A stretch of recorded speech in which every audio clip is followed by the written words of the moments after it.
वल्लभ दिगंबरा दिगंबरा दिगंबरा श्रीपाद वल्लभ दिगंबरा दिगंबरा दिगंबरा श्रीपाद वल्लभ दिगंबरा दिगंबरा दिगंबरा श्रीपाद वल्लभ दिगंबरा श्रीपाद वल्लभ दिगंबरा श्रीपाद वल्लभ दिगंबरा श्रीपाद वल्लभ दिगंबरा श्रीपाद वल्लभ दिगंबरा दिगंबरा दिगंबरा श्रीपाद वल्लभ दिगंबरा दिगंबरा दिगंबरा श्रीपाद वल्लभ दिगंबरा दिगंबरा दिगंबरा श्रीपाद वल्लभ दिगंबरा दिगंबरा दिगंबरा श्रीपाद वल्लभ दिगंबरा श्रीपाद वल्लभ दिगंबरा श्रीपाद वल्लभ दिगंबरा श्रीपाद वल्लभ दिगंबरा श्रीपाद वल्लभ दिगंबरा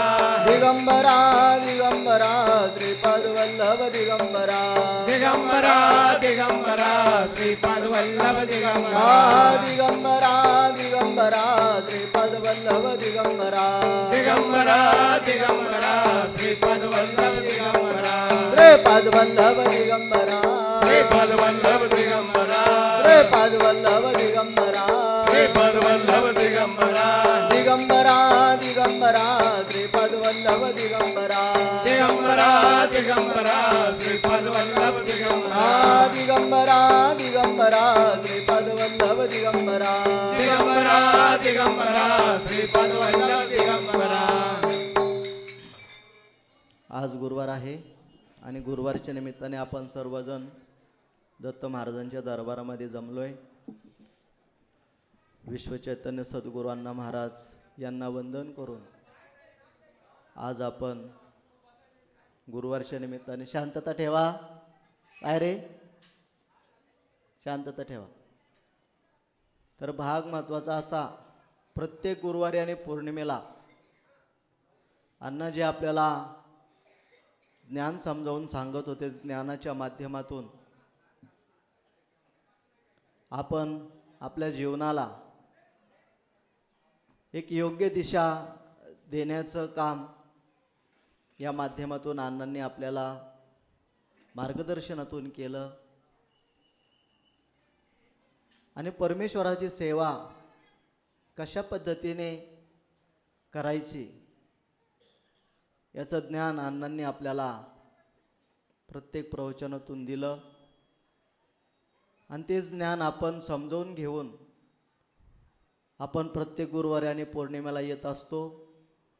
आणि ज्या काही आपल्या त्रुटी असतील, ज्या काही आपल्या दोष असतील, ज्या काही आपले विकार असतील, तर ते विकार आपण या ज्ञानाच्या माध्यमातून हळूहळू कमी करत असतो. कारण की एकदम सगळ्या गोष्टी होणं शक्य नाही. एक एक गोष्ट आपण जर सोडवत गेलो तर आपल्याला हा आयुष्याचा गुंता सुटणार आहे. म्हणून आपल्याला ज्ञानाची गरज, आणि ती गरज ओळखून अण्णांनी आपल्याला जे अमृत दिलं आणि त्या अमृताच्या माध्यमातूनच आपल्या जीवनाचा उद्धार झालेला आहे, असा ह्यातला महत्त्वाचा भाग आहे. म्हणून ह्या सगळ्या ज्या गोष्टी आहेत ते समजण्यासाठी आपल्याला ज्ञानाची आवश्यकता असते. आणि ते ज्ञानाची आवश्यकता आपल्याला योग्य विचाराने, योग्य संगतीने, योग्य आहाराने आणि योग्य विहाराने आपल्याला ह्या सगळ्या गोष्टी मिळत असतात. म्हणून आपण समजून घेण्याची गरज आहे की आपण माणसाच्या जन्माला आलोय.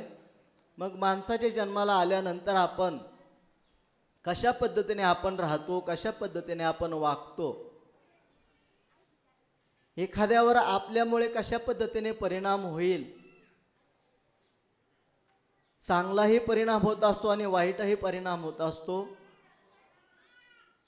मग जर आपण त्या पद्धतीने जर आपण वागत राहिलो, आपल्यामुळे एखाद्याला त्रास होत राहिला, तर ती भगवंताची सेवा नसून ते चुकीच्या गोष्टीच्या माध्यमातून तो पापाला भागीदार होत असतो. म्हणून आपल्यावर जर काही एखाद्याचं चांगलं करता येत नसेल तर हरकत नाही, पण एखाद्याला त्रास होईल असं जर कोणी वागलं तर त्याचा त्रास त्यांना भोगावा लागत असतो. म्हणून आपण दुसऱ्याला दुःख होईल, दुसऱ्याला यातना होतील असं जर आपण आपलं वर्तन जर ठेवलं, स्वार्थापोटी मतलबापोटी जर आपण अशा पद्धतीने एखाद्याला त्रास देऊ राहिलो, विनाकारण जर त्रास देऊ राहिलो, तर त्याच्यासारखं पाप दुसरं कुठलं नाही.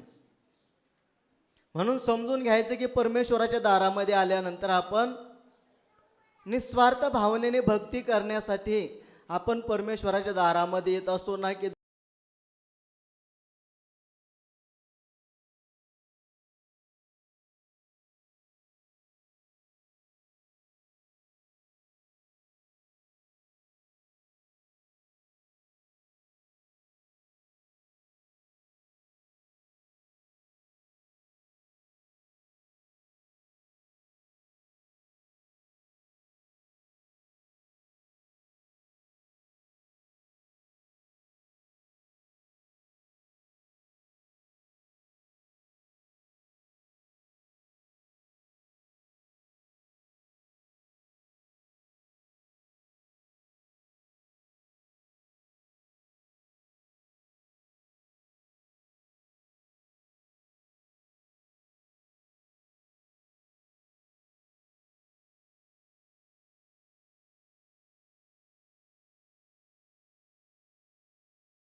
त्या माणसाला ते ऐकल्यानंतर आनंद झाला आणि त्या आनंदाच्या भरामध्ये तो चालू लागला, चालू इतका लागला की त्याला समजलंच नाही की थांबायचं कुठं. त्याला समजलंच नाही थांबायचं कुठं आणि आपल्याला परत मागं जायचंय याचं तो भान विसरून गेला होता. आणि या सगळ्या लालचेपायी तो चालत राहिला. भूकेचा विचार केला नाही, तहानेचा विचार केला नाही, कारण की स्वार्थ मनामध्ये भरलेलं होतं, लालच मनामध्ये भरलेलं होतं. आणि ते लालचेपायी तो चालत राहिला, अखंड चालत राहिला. पण त्याला परमेश्वराने जी आट घातली होती तो आट विसरून गेला आणि फक्त स्वार्थच घ्यायचा त्याच्या लक्षात राहिलं की आपल्याला जिथपर्यंत चालताय तिथपर्यंत आपल्याला मिळणार आहे, हेच त्याने त्याच्या डोक्यामध्ये ठेवलं. परंतु मागं फिरायचंय आणि त्याच ठिकाणावर परत जाऊन सूर्यास्ताच्या आत तिथपर्यंत पोचायचंय हे मात्र तो विसरून गेला. आणि चालत राहिला, दरमजल चालत राहिला. आणि ज्या वेळेस त्याला परमेश्वराच्या शब्दांची आठवण झाली, परमेश्वराची बोलाची आठवण झाली की बाबा तू जेवढा चालणार आहेस तेवढं चाल, परंतु सूर्यास्ताच्या अस्तापूर्वी तू परत त्या ठिकाणी माघारी यायचं, हे त्याला समजल्याबरोबर त्याच्या डोक्यामध्ये प्रकाश पडला की आपल्याला परत मागं जाय. तोपर्यंत वेळ फार निघून गेले होते, सूर्यास्ताचा काळ जवळ आलेला होता. आणि हे त्याला लक्षात आल्याबरोबर तो माघारी फिरला, धावत सुटला, पळत सुटला, कशाचाही विचार न करता धावत पळत सुटला. ठेच लागली, पडला, उठला, परंतु तो काही त्याच्या ठिकाणापर्यंत पोचला नाही. आणि वाटेतच जाता जाता सूर्यास्त झाला आणि त्याला ठेच लागून तो अटॅकने तडफडून मरून गेला. काय झालं? तडफडून मरून गेला. लालचेपायी, मोहापायी त्याने स्वतःचा जीव गमावला. कारण की का? तर त्याने त्याचा विचार केला नाही. स्वार्थापायी, मतलबापायी त्याने त्याचा विचार केला नाही की आपण जर एकदा मागं वळून पाहिलं तर आपण ठिकाणाला पोचल, ह्याचा तोने विचार न करता फक्त पुढे चालत राहिला. आणि चालून त्याने सगळ्या त्याच्या जीवनाचा नुकसान करून घेतला आणि त्याच्या जीवनाला मुकला. अशा पद्धतीने प्रत्येकजण हा प्रपंचामधून प्रत्येकजण धावपळ करतोय, पळतोय. प्रत्येकजण पैशाच्या मागं लागलाय, धावतोय, पळतोय. पैसा पाहिजे, प्रतिष्ठा पाहिजे, मान पाहिजे, बंगला पाहिजे ह्या सगळ्याच्या मागं पळतोय, पण परमेश्वरांनी सांगितलं की तुला जन्मापासून मरेपर्यंतच तुला देणार आहे. मग तुला जन्मापासून तुझा प्रवास सुरू झालेला आहे आणि शेवट तुला त्या ठिकाणाला यायचंय. मग मधल्या काळामध्ये तू काय केलंयस याचा तुला हिशोब द्यायचा आहे. याचा तुला हिशोब द्यायचा. याचा हिशोब द्यायला प्रत्येकजण मायामोहामध्ये अडकल्यामुळे हिशोब कोणाला द्यायला आठवण नाही, कोणाला सवड नाही, कोणाला वेळ नाही. प्रत्येकजण भरकटलेला आहे त्या लालची माणसाप्रमाणे. पुढं चालायचं, प्रपंच करायचं सुचतंय, पण प्रपंच करता करता परमार्थ करायचं हे काही त्याला सुचायला तयार नाही. हे काही सुचायला तयार नसल्यामुळे ह्या सगळ्या दुःख यातना ह्या सगळ्याचा त्रास त्याला सहन करावा लागतो आणि एक दिवस तडफडून ठेस लागून मरून जातोय. मग मरून जातोय म्हटल्यानंतर ह्या सगळ्या गोष्टी जागच्या जागेवर राहून गेल्या आणि परमेश्वराचं नामस्मरण सुद्धा त्याच्याकडून झालं नाही. परमेश्वराची भक्ती झाली नाही, दुसऱ्यावर परोपकार करता आले नाही, कारण की तो आणि त्याच्या कुटुंबापुरताच त्याने विचार केला. फक्त कुटुंब हेच त्याला दिसलं. इतर शेजारी कोण कसा आहे, काय कसा आहे, दुःखी आहे का, काय आहे का, काही सुद्धा त्याने विचार केला नाही. फक्त तो स्वार्थाने त्याचा विचार करत राहिला आणि एक दिवस मरून गेला.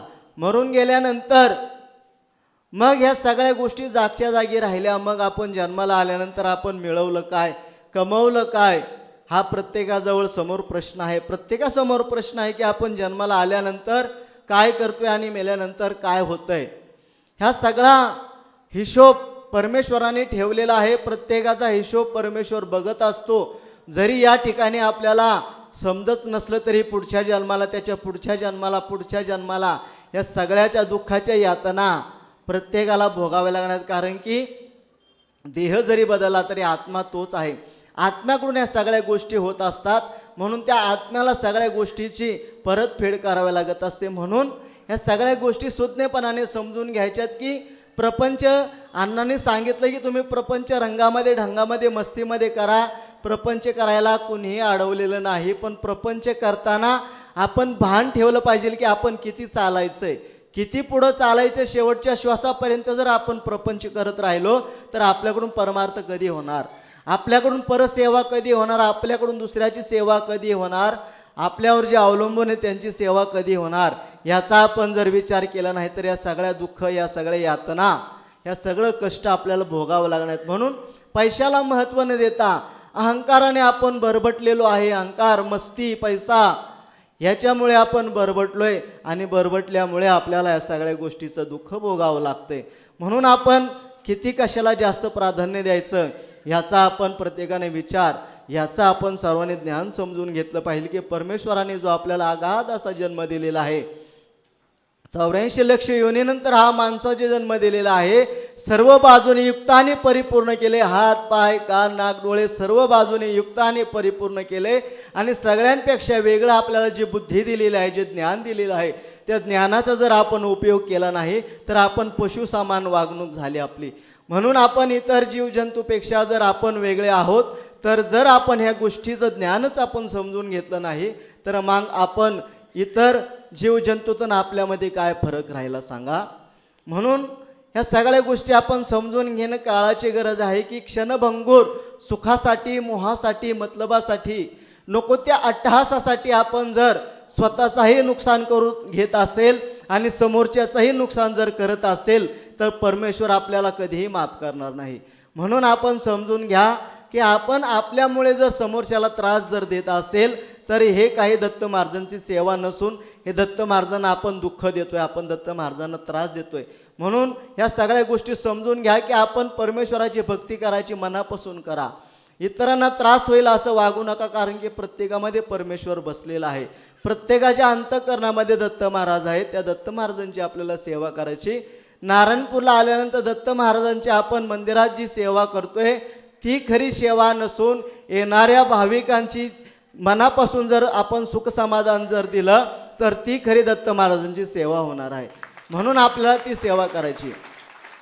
हे जर आपण ज्ञान समजून घेतलं नाही, हे जर आपण गोड समजून घेतलं नाही, हे जर आपण गणित समजून घेतलं नाही तर आपल्या आयुष्याचं गणित चुकून आपण अधिक करण्याची ऐवजी आपण आपल्या जीवनामध्ये वजा करून आपल्या जीवनामध्ये दुःख जास्तीत जास्त तयार करत असतो. म्हणून या सगळ्या गोष्टी समजून घेणं काळाची गरज आहे. आपल्यावर जे अवलंबून आहेत त्यांची सेवा मनापासून केली पाहिजे.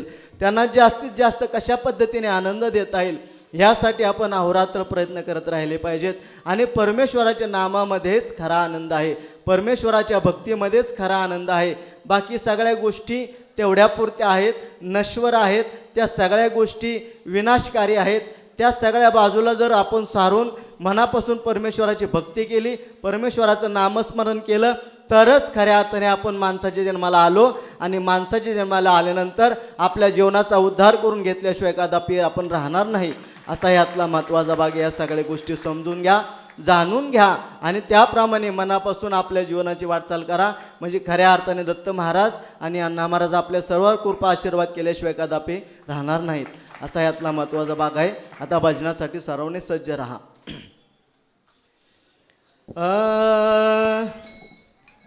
जय जय गुरुदेव दत्तात्रेय अनुसये सुता. जय जय गुरुदेव दत्तात्रेय अनुसये सुता. जय जय गुरुदेव दत्तात्रेय अनुसये सुता. जय जय गुरुदेव दत्तात्रेय अनुसये सुता. आत्रेय अनुसये सुता. आत्रेय अनुसये सुता. आत्रेय अनुसये सुता. आत्रेय अनुसये सुता.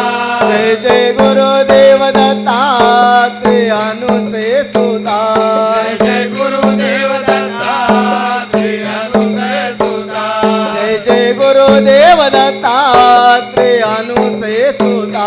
जय जय गुरुदेव दत्तात्रेय अनुसये सुता.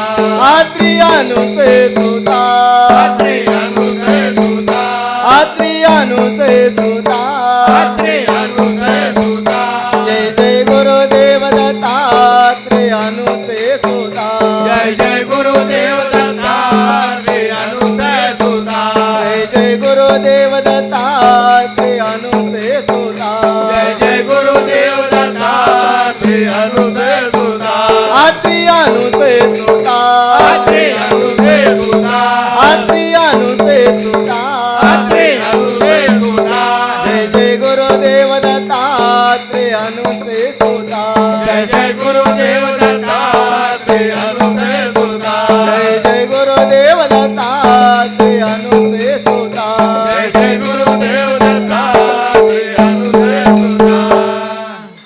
आता पितृपक्ष चालू आहे. तर पितृपक्षामध्ये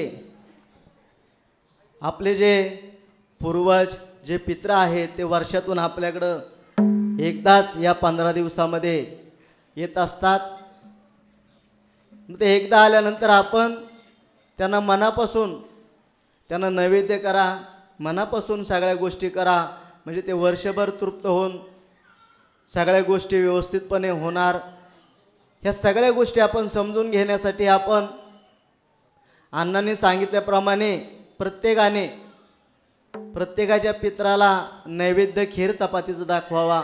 बाकीच्या सगळ्या गोष्टी आपण जर थोडक्यात जर करायच्या म्हटल्या तर ते थोडक्यात परत आपल्या बोकांडी येऊन बसणार आहे. म्हणून आपण जर वर्षभर पित्रांना तृप्त ठेवायचं असेल तर खीर चपातीचं जर आज एक दिवस कष्ट घेतलं तर ते वर्षभर तृप्त राहून आनंदित राहून तुम्हाला आशीर्वाद दिल्याशिवाय कदापि राहणार नाहीत. आणि जर आपण एक दिवसासाठी जर कंटाळा केला तर ते 3 महिन्याने 6 महिन्याने तुमच्या पाठीमागं लागून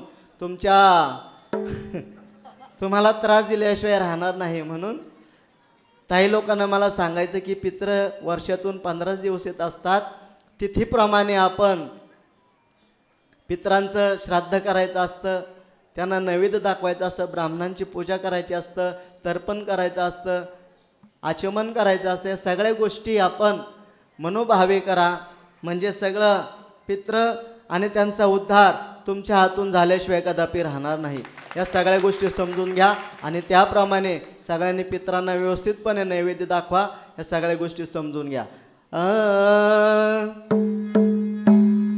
नारायण नारायण श्री गुरु नारायण नारायण नारायण नारायण नारायण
नारायण नारायण नारायण नारायण नारायण श्री गुरु नारायण नारायण नारायण श्री गुरु नारायण नारायण नारायण श्री गुरु नारायण नारायण नारायण श्री गुरु नारायण नारायण नारायण श्री गुरु नारायण नारायण नारायण अण्णा नारायण नारायण नारायण अण्णा नारायण नारायण नारायण नारायण नारायण श्री गुरु नारायण नारायण नारायण नारायण नारायण श्री गुरु नारायण नारायण नारायण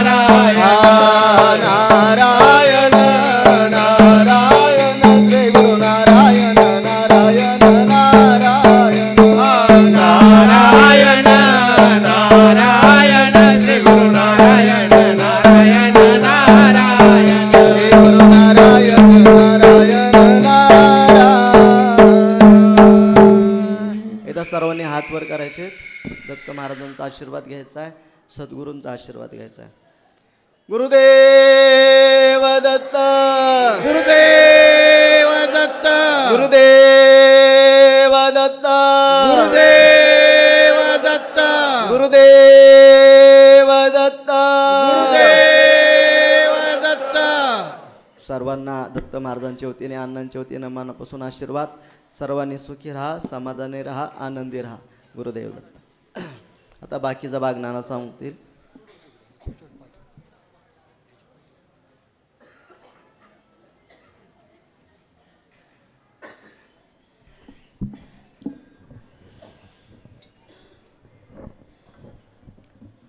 आज गुरुवार आहे आणि गुरुवारच्या निमित्तानं ऋषितुल्य सर्व अण्णा महाराज आपल्या सर्वांचे भाग्यवेते हिंदू धर्माचे पुरस्कर्ते अण्णा महाराजांना वंदन करून आपण आपल्या गुरुवाराच्या कामात चालू करूया.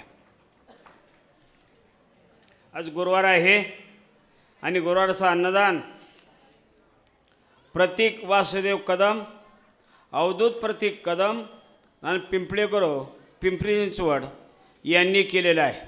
आणि यांना यांच्या कुटुंबियांना सुखाने समंतळाने आशीर्वाद द्यायचा आहे.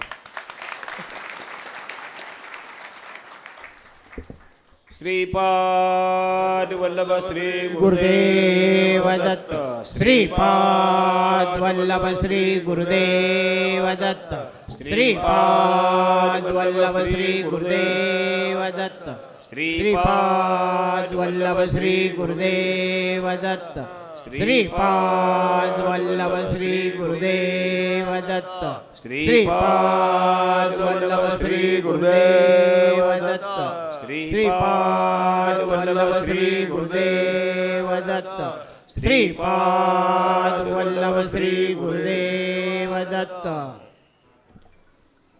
त्याप्रमाणे पुढील पौर्णिमा जी आहे आपली अश्विनी पौर्णिमा कोजागिरी पौर्णिमा चा वार आहे सोमवार तारीख आहे 6/2025 याची आपली पौर्णिमा आहे. आपण आता महाराजांनी सांगितल्याप्रमाणे प्रपंचामध्ये गुंतलेली माणसं आहोत. प्रपंच करून परमार्थ करायचा आहे. तुम्हाला महाराज म्हणे देवळात येऊन बसा म्हणले नाहीत, पण प्रपंच करून परमार्थ करायला शिकलं पाहिजे. प्रपंच करता करता त्याला नामाची सांगड लागते. प्रपंचामध्ये तेल मीठ तिखट जसं लागतं तसं नामाची सांगड आयुष्याला माणसाच्या जन्माला लागते. तुम्ही नुसतंच प्रपंच करीत बसला तर दुःखाचा डोंगर त्याला सुख देण्याकरता बँकेमध्ये बॅलन्स लावतो तसा पुण्याहीसुद्धा बॅलन्स लागतो. त्यावेळेला माणसाला जगता येतं. बँकेत कर्ज गेला तुम्ही त्याला विचार तुझा बॅलन्स किती आहे. तसा परमेश्वरादारच आपला बॅलन्स पुण्याचा बॅलन्स केला पाहिजे. स्वतःपुरतं स्वतःलाच मिळतं, कुणी कोणाला देऊ शकत नाही. जाताना उघडा येतो, जाताना उघडा जातो, एकटाच येतो एकटाच जातो. हे फक्त हे माझं माझं माझं माझं कबाड वझं ह्यात आपलं आयुष्य जातं. आणि शेवटच्या वेळेला कळतं अरे आपण काही केलं नाही, पण त्यावेळेला वेळ निघून गेलेली असते. माणूस इतका गुंतलाय की प्रपंचामध्ये त्याचे मापच नाही त्याला. आत्ता जरी गुरुवार आलाय, देव जे प्रसाद घेतला कधी जाईल, तूच गेला पाहिजे, घरी गेला पाहिजे, कार्य केलं पाहिजे, पण संस्कार टिकवले पाहिजे. आपण काय केलं, आपण कशा करता आलो, आपली झॅगेरीला किंमत नाही, पण आपल्या संततीला किंमत आहे. संतती चांगली असेल तर तुमच्या जगाला किंमत. आपली संतती ही आईबापाच्या वडिलांमध्ये असते, आईवडिलाच्या शिकवणीवर असते. मुलांना काय शिकवावं, मुलींना काय शिकवावं हे आईवडील शिकवू शकतात आणि आईवडिलाचं पाहूनच संस्कार करू शकतात. आता हे दोघं आहेत, वडिलांनी अन्नदान केलं, मुलांनी त्याचं नाव टाकलं, हे संस्कार आहेत. कशा करता, हे मुलाला वळण लागलं, हा निर्व्यसनी राहिला. सगळ्यामध्ये जर असेल तर आईवडिलाची शिकवण आहे. एक वादळाचे दिवस होते, 2 मिनटात ओरखतो. आणि वादळा दिवस असल्यामुळं ससा एका झाडाखाली बसला होता. ससा झाडाखाली होता, वारं सुटलं, असे एक झाडाचे 2-3 पानं खाली पडली. आता सस्याचं काळीज आपल्याला माहिती आहे. सस्याचं काळीज हल्लं की जसं वारं सुटलं, वर पाहिलं, आबाळ आले, म्हणलं आबाळ खाली पडते, आबाळ खाली पडते. पळ सुटला, ससा पडतोय पुढं. ससा गेल्यानंतर कोला मागावत, कोलांनी पाहिलं, कारण पळतो, मन आबाळ खाली पडतोय, आपण मारणारे, आपण पळालं पाहिजे. तो पळतोय मागं. आता ते तिसरा हे सगळं पाहिलं, लांडग्याने पाहिलं ते कोण, अरे म्हणलं ही काय पळतात, म्हणलं आबाळ खाली गिरत, आबाळ खाली पडतंय, आबाळ खाली पडतंय, आपण मारायचं जगायचं असं तर पळालं पाहिजे. तो पुढं पळतोय. आता इतकी गजन पळत सुटल्यात आणि पळता पळता वाघाने लांबणं पाहिलं. अरे म्हणले का रे पळत सुटले ती. वाघदांनी विचारलं, अरे का रे पळता तुम्ही. अहो म्हणले आबाळ खाली पडतंय, आपण मरणार आहे, आपण पळालं पाहिजे. आता वाघाला वाटलं चाले हे पळता आपल्याला जगायला पाहिजे, मग ते बी वाघ पळत सुटला. पुढं वड्याच्या कडेला थोडे गेले, 2 गाढवं सरत होती. त्या गाढवांनी हे पाहिलं, ते एक गाढव म्हणले हे का पळतात. तर तो काय त्या गाढवाला म्हणतो, अरे आपले लोक गाढवच म्हणतात, काय करायचं आपल्याला, त्यांना विचारून. ते मग त्याला गाढवला काय कळतंय. तरी एक तो शुद्ध होता गाढव, म्हणला थोडीशी माघार घ्यावी, 2 पावलं मागं सरू आपण, मी विचारतो तुम्ही का पळताय रे. तर म्हणले आबाळ खाली पडतंय, आपल्या जगायचं पळालं पाहिजे, आबाळ खाली पडतंय. आता ते गाढव बी लागलं पळाय, पण गाढव पुढं होतं, वाघ मागं होता. आता वाघाच्या पळण्यामुळं, गाढवाच्या पळण्यामुळं वाघाच्या दाताला लाथा लागत होत्या. वाघ म्हणला तर किती लाथा खायच्या. ते वाघ मारतोय मग म्हणला घोड्याला, म्हणलं गाढवाला, म्हणला थांबा. गाढव थांबला. म्हणला कुठवर पळायचे. म्हणा आबाळ टिकत. अरे गाढवा आबाळ टिकत नाही, आणि कुठं पळतो म्हणला. मग शेवटी गाढवाचं ऐकावं लागलं, आबाळ टिकत नाही. तसं प्रपंच माणसाला संपतच नाही. तुम्ही किती बी करा, गाडी घ्या, घोडं घ्या, ट्रॅक्टर घ्या, हेलिकॉप्टर घ्या, ह्याच्यापुढं तुम्ही विमान घ्या, ह्याच्यापुढं काय करणार तुम्ही. अरे कुत्रं चांगलं, इतकं जीवन आपलं वाईट आहे. माणसापेक्षा कुत्रं जीवन. आपल्या बँका भरल्यात, दुकानं भरल्यात, घरं भरल्यात, धान्य भरून ठेवलंय. आपल्या जेवायची काळजी, गिरण दळण, ह्यांना काय रे, कुठं गिरण, कुठं दुकान, कुठं घर. तुकडा मिळला तर खाणार, तर हाडहाड चालला बाहेर. माणसाचं जीवनच असलं आहे. आयुष्य किती वर्षाचं आपल्याला, 40 वर्षाचं होतं. 40. माणूस, कुत्रा आणि बैल आणि घुबड होतं. हे बसले, यांची मीटिंग बसली. परमेश्वराने यांना विचारलं, माणसाला विचारलं तुला आयुष्य किती, मला भरपूर पाहिजे. पहिले विचारलं कोणाला, तर बैलाला विचारलं. बैल म्हणला मला आयुष्य बाद झालं, कष्ट मला 20 वर्ष आयुष्य बाद झालं. माणूस म्हणला बरं झालं, आता आपण 60 ओलांडलो, 60 वर्ष झाली. आता पुढं विचारलं कुत्र्याला. कुत्रा म्हणला मला नको बुकून मरायचं. म्हणला नको मला 20 वर्ष बाद झाली 80 वर्ष.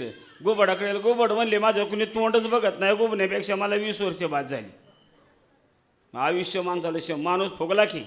माणसाची परिस्थिती 40 वर्षाचा वस्तवर परपंच करतो, मुलं होतात, सणाबाळा येतात. आता 50 ओलांडणी 60 लागली की बैलासारखा राबतो. इकडून आण तिकडून आण करून प्रपंच करतो 60पर्यंत. 60 ओलांडले की मग बसतो. प्रपंचामध्ये करीत असताना मुलं बाळं नातवंड मोठी होत्यात. ते म्हणतात मग ह्याने ह्याच्यावर धाव त्याच्यावर धाव. ते पोरं म्हणतात का कुत्र्यासारखं बघतंय, सारखं दुखतंय, ह्याला काय करायचं. आम्ही याला इकडं करून करून आणि 80 वर्ष झाल्याच्या नंतर दाढी वाढते, म्हातारं होत्यात, परिस्थिती खराब होती आणि तोंड असं बारीक होतं. मग नातवंड काय त्या गोबडाचं तोंड बघायचे. अरे ही परिस्थिती आहे माणसाची. हयतवर करा, देवाचं माणूस करा ना, पुण्याचे नवीन तरुण नवीन मोरांना सांगायचे संस्कार शिकणे तुम्हाला फार मोठी गरज आहे. संस्काराची गरज आहे. संस्कार शिकणं हे फार मोठं महत्त्वाचं आहे. तुम्ही परवा सांगितलं सैराटवर नाचू नका, तुमची मुलं गायराट झाल्याशिवाय राहणार नाही. ती परिस्थिती आता पेपरला बातम्या बघा, तुम्ही टी व्हीला बातम्या बघा. अरे किती जण अटक झाले आहेत, किती जण अरे डीजे नाच झाला. अरे गणपतीने काय देवानी सांगितलं का नाचा म्हणून. जर तुम्हाला सुखी समाधान व्हायचं असेल, चांगलं राहतं, संस्कार ठिका, नारायणपूरला या, प्रसाद घ्या, समाधानी राहा. या अण्णा महाराजांनी ठरवून ठेवलेलं हा कल्पवृक्ष आहे. या कल्प तुम्ही सर्वजण मंडळी आहात, सर्वांना आनंदाचा आनंद मिळो असा दत्त महाराज अण्णा महाराज विनंती करून तुम्हाला आशीर्वाद देतो. आता आपली आरती होईल, तर महाप्रसाद घ्यायचा.